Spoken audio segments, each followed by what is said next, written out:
হাদিসে পাকে আসছে বদকার গুনাহগারের যখন মৃত্যু হবে তখন আল্লাহ পাক মালাকুল মউত ফেরেশতাকে পাঠিয়ে দেন।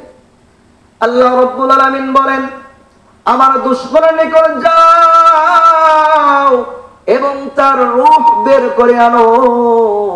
দুনিয়াতে তাকে আমি অনেক নাজ নিয়ামত দিয়েছি, কিন্তু আমার নাফরমান বান্দা আমার নাফরমানি থেকে বিরত থাকে নাই। সুতরাং তাকে ধরে আনো, তার রূহটা নিয়ে আসো, এখন আমি তাকে আযাবের মধ্যে গ্রেফতার করব। জোরে বলেন নাউযুবিল্লাহ। মুসলমান ভাই, মালাকুল মউত ফেরেশতা আজরাইল আলাইহিস সালাতু ওয়াস সালাম 12 চক্ষু বিশিষ্ট রূপে ভয়ঙ্কর রূপ ধারণ করবে। জাহান্নামের প্রজ্বলিত আগুনের দ্বারা তৈরি কাঁটাযুক্ত লোহার বর্জ্য, লোহার হাতুড়ি নিয়ে উপস্থিত হবে। সাথে 500 জন ফেরেশতা থাকবে। 500 জন ফেরেশতার সবার হাতে লোহার বর্জ্য থাকবে। বলেন নাউযুবিল্লাহ। এই লোহার গর্জ দিয়ে বদকার বান্দার পা থেকে পিটানো শুরু করবে।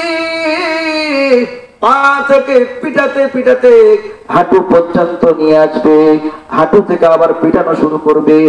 হাঁটু থেকে পিটাতে পিটাতে থুতনি পর্যন্ত নিয়ে আসে থামবে। থুতনির এখানে এসে জাহান্নামের প্রজ্বলিত আগুনের তৈরি লোহার আঙ্গার বদকারের থুতনির নিচে রাখবে এবং মালাকুল মউত ফেরেশতা বলতে থাকবে, হে অভিশপ্ত রূহ বের হও এবং জাহান্নামের দিকে চলো। মুসলমান ভাই, এই বদকার বান্দাকে যখন কবরস্থানে রাখা হবে, সঙ্গে সঙ্গে 2 জন ফেরেশতা উপস্থিত হবে, যাদের চক্ষু বিজলির মতো চমকাতে থাকবে।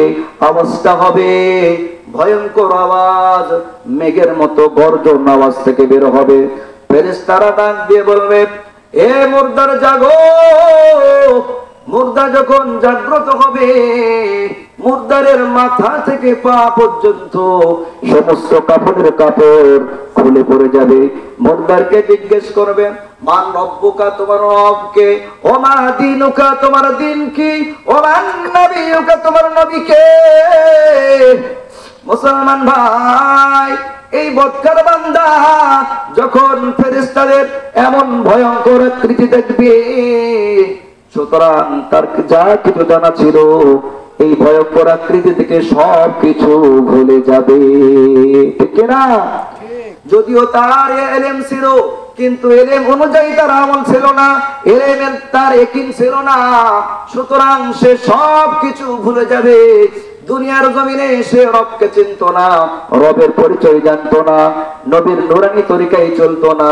সেদিন কোনো কিছুই জবাব দিতে পারবে না। সেদিন তার মুখ দিয়ে শুধু একটা শব্দই বের হবে, হা হা লাদরি, হা হা লাদরি, আফসোস, আজকে আমি কিছুই বলতে পারবো না। মুসলমান ভাই, আল্লাহ রাব্বুল আলামিন তখন গায়ের থেকে আওয়াজ দিবেন, আমার বদকার বান্দা মিথ্যা বলে। হে ফেরেশতার দল, আমার বান্দাকে জাহান্নামের পোশাক পরিধান করাও, জাহান্নামের বিছানা তার জন্য বিছিয়ে দাও এবং জাহান্নাম থেকে একটা রাস্তা তার কবর পর্যন্ত সংযোগ করে দাও। আওয়াজ দিয়ে বলেন নাউযুবিল্লাহ। এই জন্য আমার রাসূল হাদিসে পাকে ইরশাদ করেন, আল কবরু রাউযাতুম মিন রিয়াজিল জান্নাহ আও হুফরাতুম মিন হুফারিন নার। কবর হয়তো জান্নাতের বাগান সমূহের একটি বাগান হবে, নতুবা জাহান্নামের গর্ত থেকে একটি গর্ত হবে। মুসলমান ভাই, ওই কবরটা যদি আমাদের জাহান্নামের গর্ত হয়, আমাদের কোনো উপায় নাই। কঠিনতে আমাদের দিন, মুসিবতের সময়, যেদিন সূর্যটা মাথার অর্ধহাত উপরে চলে আসবে, মাথার চাঁদি টাস করে ফেটে যাবে, মানুষের ঘামের ভিতর মানুষ হাবুডুবু করবে, মাথার মগজগুলি উতলিয়ে গাল বেয়ে পড়তে থাকবে, ঘামের ভিতর মানুষ সাঁতার কাটবে। ওই কঠিন কিয়ামতের দিন, মুসিবতের সময়, যেদিন সন্তান পিতামাতাকে চিনবে না, পিতামাতা সন্তানকে চিনবে না, স্বামী স্ত্রীকে চিনবে না, স্ত্রী স্বামীকে চিনবে না, ওই কঠিন কিয়ামতের দিন, মুসিবতের সময় আমাদের যদি আমলের বাতি যদি প্রজ্বলিত না থাকে, আমলের যদি বাতি নিভে যায়, আমাদের জাহান্নাম ছাড়া কোনো উপায় নাই। কথা বলেন ঠিক কিনা? আমলের বাতি যদি নিভে যায় তাহলে আমাদের কোনো উপায় আছে? তাহলে যেই কাজ করলে কবরে জিন্দেগি সুখময় হবে, শান্তিময় হবে, সেই কাজগুলো দুনিয়াতে করার দরকার আছে না নাই? জোরে বলেন আছে না নাই? সেই কাজগুলো করবো তো ইনশাআল্লাহ। 5 ওয়াক্ত নামাজ বা জামাত আদায় করবো তো ইনশাআল্লাহ। নবীর নুরানি সমস্ত সুন্নাহ আদায় করবো তো ইনশাআল্লাহ। মাথায় টুপি, মুখে দাড়ি, লম্বা জামা, এছাড়া যা যা সুন্নত রয়েছে আল্লাহ পাক সকল সুন্নাহ অনুযায়ী আমল করার তৌফিক দান করুন। সকলে বলি আমিন। একদিন তোমারি নাম মসজিদে হবে। আমরা এতক্ষণ শুনলাম বদকারের মৃত্যুর কি অবস্থা, এখন নেককারের মৃত্যুর কি অবস্থা হবে এটা জানা দরকার আছে না নাই?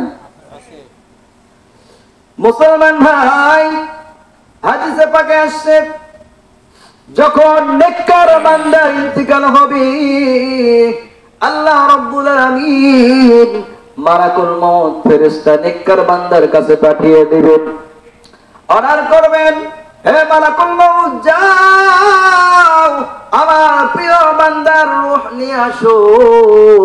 দুনিয়ার জমিনে তার যত পরীক্ষা ছিল সব পরীক্ষায় সে পাস করেছে, আমি তাকে এখন শান্তিতে রাখতে চাই। মালাকুল মউত ফেরেশতা আজরাইল আলাইহিস সালাতু ওয়াস সালাম সহ 500 ফেরেশতা মারহাবা দিতে দিতে নেককার বান্দার কাছে উপস্থিত হয়। সমস্ত ফেরেশতাদের হাতে রায়হানের ফুলদানি থাকে এবং প্রত্যেক ফুলদানিতে 20 রকমের ফুল থাকে। সুবহানাল্লাহি ওয়া বিহামদিহি। মুসলমান ভাই, মালাকুল মউত হযরত আজরাইল আলাইহিস সালাতু ওয়াস সালাম নেককার বান্দার মাথার নিকট এসে বসে, আর সমস্ত ফেরেশতারা আল্লাহর নেককার প্রিয় বান্দাদের চতুর্দিকে ঘিরে রাখে এবং তার সামনে জান্নাতের 8টা দরজা খোলা হয়, জান্নাতের সব নাজ নিয়ামত দেখানো হয়, আর জান্নাতের হুরেরা তার সামনে আনন্দ চিত্তে আনন্দ করতে থাকে এবং নাচতে থাকে। এমন নাজ নিয়ামত দেখে, জান্নাতের হুর গেলেন দেখে আল্লাহর নেককার বান্দার রূহ খাঁচার ভিতর ছটফট করতে থাকে, তার দেহের ভিতর ছটফট করতে থাকে। খাঁচার ভিতর পাখি থাকলে যেমন বের হওয়ার জন্য ছটফট করে, ঠিক তেমনি ভাবে নেককার বান্দার রূহ তার দেহ থেকে বের হওয়ার জন্য ছটফট করতে থাকে। আল্লাহ রাব্বুল আলামিন সঙ্গে সঙ্গে তাকে সম্বোধন করে বলেন, ইয়া আইয়াতুহান নাফসুল মুতমাইন্নাহ ইরজিই ইলা রাব্বিকি রাদিয়াতাম মারদিয়াহ ফাদখুলি ফি ইবাদি ওয়াদখুলি জান্নাতি।